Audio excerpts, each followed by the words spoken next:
and good morning guys. And magigisang sinigang tayo ngayon ng King Mac or tanigi. Ayan guys, so, isang buo yan, isang peraso. Iluluto na natin lahat yan, isang lutuan na lang. Ayan guys, hugas ako muna at hindi pa hugas. Ito na guys, yung gagamitin natin sa ating ginisang sinigang. Kamatis, sibuyas, siling haba, siling labuyo, luya, bawang. Yan ay panggigisa natin guys. At ang gagamitin natin gulay ito lang okra, pechay at talong. Tapos meron tayong betsin at paminta. Siyempre yung ating sisigangin ang isang buong king mackerel or tanigi. Ginisang sinigang na tanigi ang menu natin sa araw na ito guys. Ayan, mag-start na tayong mag-gisa. Kaunti lang, medyo sarap-sarap ng kaunti sa bawo. Pero laki nito guys, ang gagamitin ko. Nor original sampalok, baka naman. Ayan guys, mag-gisa na tayo. Ito na guys, ang paglulutuan natin. Kawa na ito. So, ilalagay muna natin yung ating luya. Ito guys, yung kasama na yan, luya, bawang at sili. Yan, sasabayin natin ito ating kamatis at luya.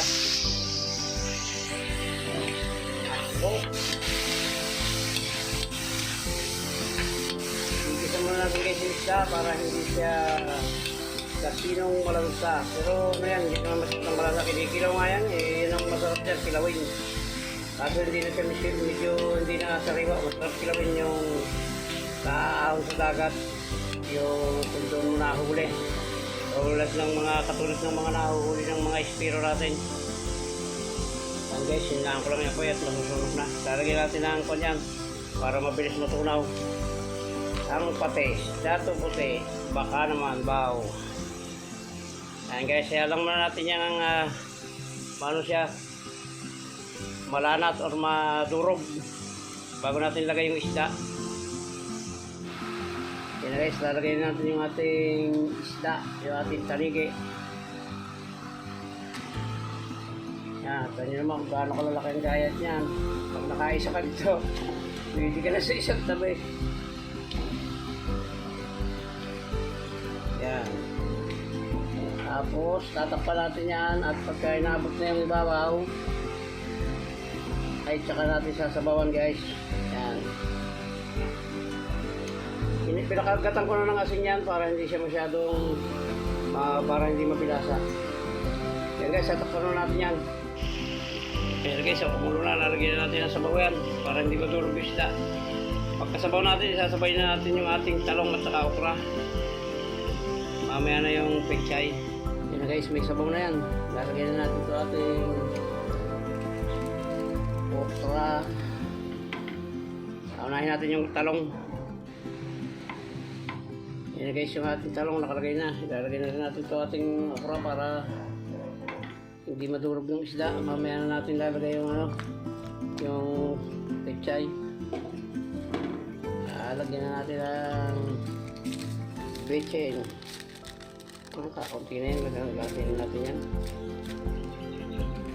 At syempre ang paminta. Yun. Kaya tatakpan natin ulit yan para kumulo. At pagkulo niyan, lalagyan naman natin yung ating pechay.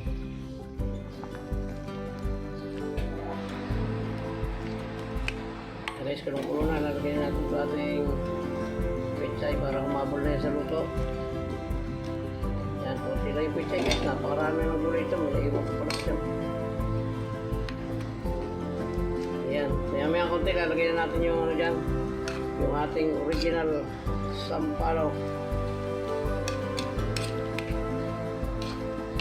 Titikmo ko lang yung alat. Yung matabang pa siguro ito.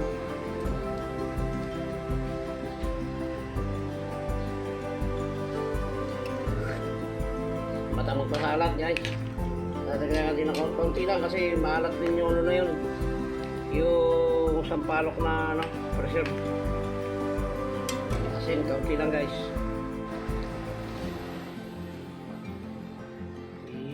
Ayos na yan. Maya-maya konti, ilalagay na natin yung ating paasim. Kumukunat yung gulay guys, pagkain muna natin yung paasim. Kunat yan.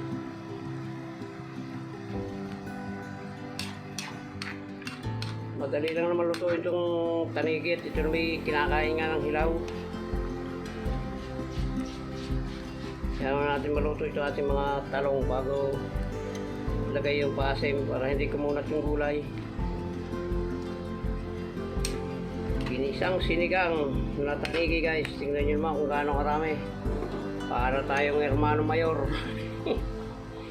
Eh guys, lalagyan natin ang paasim yan.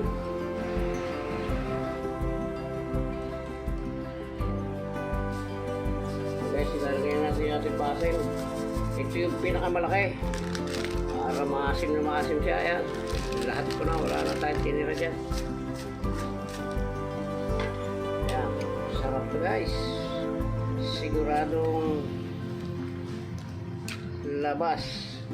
Pati pawis mo rito. Ginisang sinigang na King Mac or tanigi. Yan. Yan pa natin mga kaunting panahon pa, kaunting oras pa para mukhang hindi pa masyadong malambot yung talong. Itikman na natin guys yung kanyang lasa.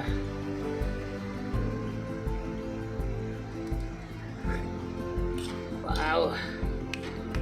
Talab ang kaunting anghang, talab din ang asim. Kaya maya-maya kaunting guys, papatayin na natin yan.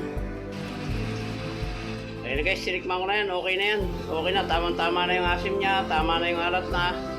Yung alat niya, okay na yan guys. Ayan, muli po ay hanggang dito na lang po.